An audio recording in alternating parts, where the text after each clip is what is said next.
सुखदेव जी राजा परीक्षित से कह रहे हैं कि अब हम चल रहे हैं नारद जी और युधिष्ठिर जी के पास। उन दोनों के बीच धर्म की चर्चा चल रही है कि धर्म क्या है। धर्म की बातें बहुत लोग करते हैं, धर्म को बचाने की भी बातें करते हैं, पर बचाने से पहले खुद को धर्म पर चलना पड़ेगा। हम धर्म बचा तभी सकते जब हम खुद धर्म निभा रहे हैं, हमें पता हो धर्म क्या है। तो धर्म के कई लक्षण हैं, मैं आपको 5 लक्षण बताती हूं जो नींव है, जो आप रोजाना अगर उनका पालन करें तो आप धर्म का पालन कर रहे हैं। तो सबसे पहला है सत्य। श्रीमद् भागवत भी अगर आप पढ़ते हैं, उसके भी मंगलाचरण में कहा गया है सत्यम परम धीमहि।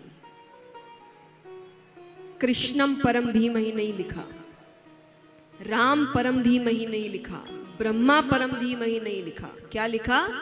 सत्यम परम धीमहि। सत्य ही सबसे ऊपर है।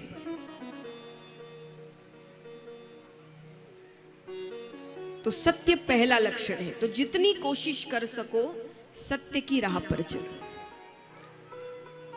मुझे समय पता है इसलिए मैंने नहीं कहा कि सिर्फ सत्य की राह पर ही चलो, क्योंकि वो कोई करने वाला, वो सब यहां से बाहर निकलेंगे उन्हें कुछ भी कहते हैं, इनके बोले बोले होता है क्या। तो ऐसी बातें कहती नहीं जो पालन कर ना सके कोई। तो जितना हो सके उतना सत्य की राह पर चलो।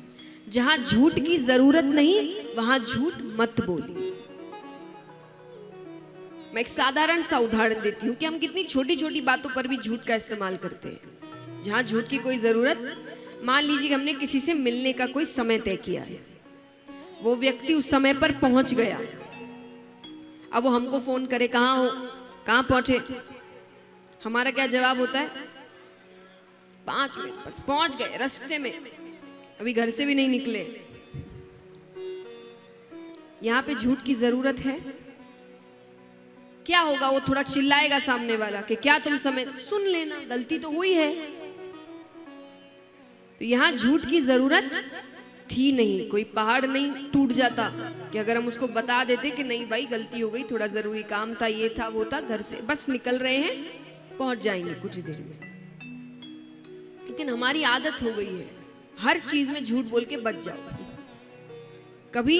और इसीलिए देखिए हमारे वेद शास्त्र हमें कितना तैयार करते हैं आगे की चीजों के लिए। हमें इतनी आदत हो गई है हर चीज से बचने की, झूठ बोल बोल के, कि अब जब कोई कठिन परिस्थिति आती है हम उसका सामना ही नहीं कर पाते। क्यों? क्योंकि हमें बचने की आदत हो चुकी है। ये छोटी छोटी चीजें आपका सामना तो करवा रही है, छोटी छोटी चीजों से। छोटी छोटी आदतें ही जाकर बड़ी बड़ी आदतें बनती है।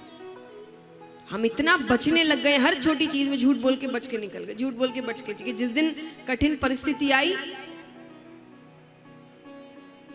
फिर कोई उसको हैंडल नहीं कर पाता। इसीलिए सत्य की राह पर चलो, ये आपको कठिन परिस्थितियों के लिए तैयार करती है। आप कैसी भी परिस्थिति का सामना कर पाते हैं। दूसरा है दया, जो आज मेरे हिसाब से खत्म ही होती जा रही है। विचार करिए, बोलने में मुझे ऐसा लगता है कि हमसे ज्यादा तो अब पशुओं में दया रह गई है कि अगर रास्ते में कुछ गलत हो तो कम से कम वो भौंकने तो लग जाते हैं, हम तो सामने से चले जाते हैं। और चलिए सामने से जाने वालों के पास भी तर्क होता है कि भाई हम में तो इतनी दया है कि हम तो देख ही नहीं पाते। पर आजकल तो ऐसा भी नहीं होता, वहीं खड़े रहते हैं, देखते रहते हैं, और साथ ही साथ एक और क्रूरता का कार्य करते हैं। क्या करते हैं? वीडियो बनाते हैं। कोई तकलीफ में है, कोई पीड़ा में है, और उसकी मदद करने की बजाय हम खड़े होकर विचार करिए मानसिकता कहां पहुंच गई है।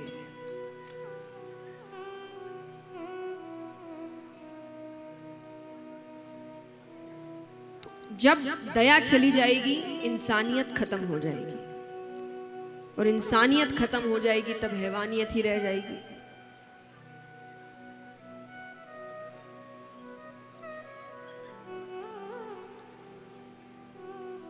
तो इसीलिए दूसरा लक्षण है दया। अगर आप धर्म को बचाना चाहते हैं तो दया हर व्यक्ति में होनी चाहिए, जितना हो सके। मैं नहीं कहती आप अपनी जान को जोखिम में डाल के किसी की मदद करिए, कोई नहीं करता, अपनी जान सबको प्यारी है। पर कई बार ऐसी परिस्थितियां होती हैं जहां हमारी थोड़ी आवाज भी अगर हम उठा दें तो गलत काम वहीं रुक जाएगा, पर हम उतना भी नहीं करते।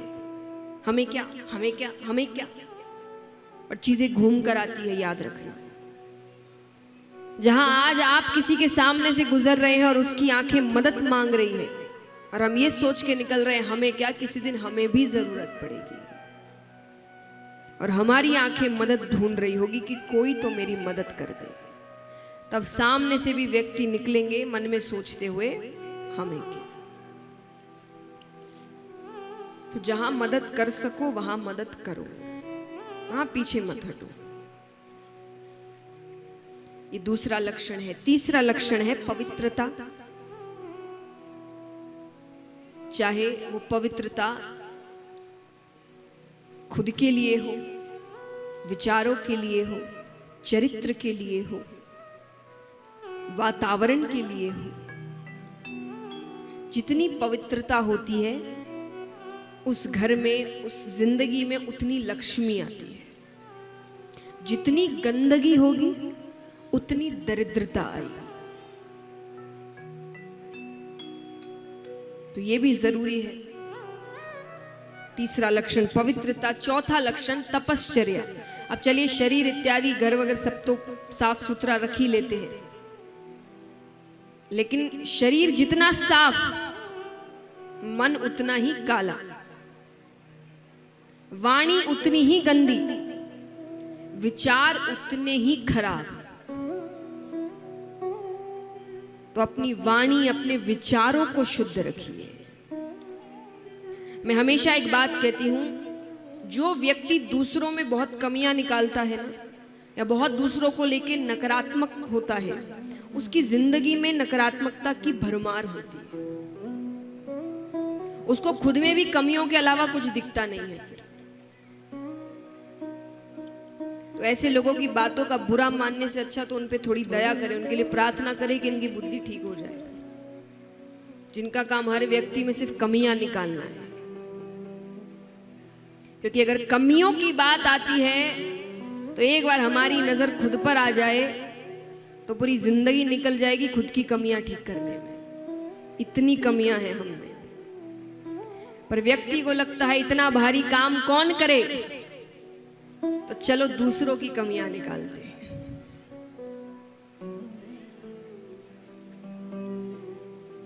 तो इसीलिए अपनी वाणी, अपनी बातें, अपने विचार शुद्ध रखिए, जिसमें अच्छाई हो, पवित्रता हो, खुशियां हो।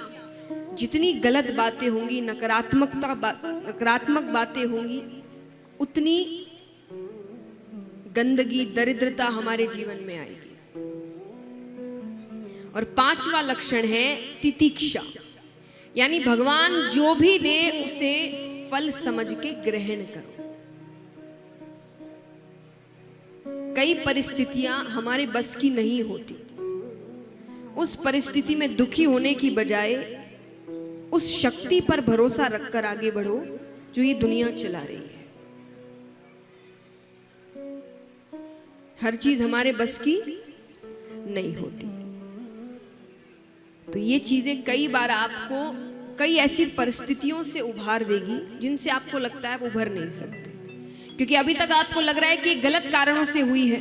पर जैसे ही उस शक्ति पर भरोसा होने लगेगा तब हमें लगता है कि जो भी भगवान करते हैं अच्छे के लिए करते हैं। तो वो विश्वास रखिए और देखिए सारे काम ठीक होते जाएंगे। तो ये 5 लक्षण हैं जो हमें धर्म की नींव समझाते हैं कि 5 अगर हमने अपने जीवन में उतार लिए रोजाना के कार्यों में, तो हम धर्म की रक्षा कर रहे हैं, धर्म का पालन कर रहे हैं।